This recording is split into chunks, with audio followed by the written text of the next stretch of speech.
விருச்சிக ராசி என்பர்கள் இந்த வாரத்தில் ரொம்ப பாடுபட்டு உழைக்கிற மாதிரி இருக்கும்.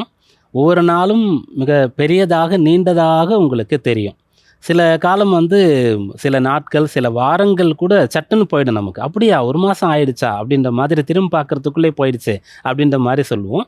இப்போ உங்களுக்கு ஒவ்வொரு நாளும் மிக நீண்ட நாளாக தெரியும். ஏன்னா, வேலை பளு அதிகமா இருக்கும். நெறைய படிக்க வேண்டியதா இருக்கும். நெறைய மெனக்கெட வேண்டியதாக இருக்கும். ஏன்னா, மிக முக்கியமான கிரகமே உங்க ராசிக்கு நற்பலன் தரக்கூடியவர் குரு தான். அவர் அஷ்டமத்தில சஞ்சரித்து கொண்டு இருக்கார். அப்புறம் ஜீவனாதிபதின்னு சொல்லக்கூடிய சூரியன் 6ஆம் பாவத்தில உச்சபலம் பெற்றிருக்கார். அப்ப வேலை இருந்துகிட்டே இருக்கும். நெறைய வேலை நீங்க செஞ்சுட்டே இருக்கிற மாரி இருக்கும். ஓய்வு, பொழுதுபோக்கு போன்ற விஷயங்களுக்கு உங்களுக்கு எண்ணமே வராது. எண்ணம் இருந்தாலும் அதற்காக டைமே வராது.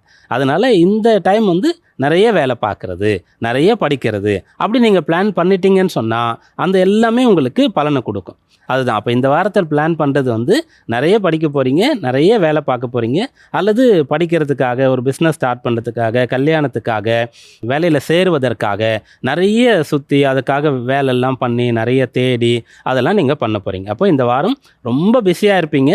அதனால உங்களுக்கு பலன் கிடைக்கும்.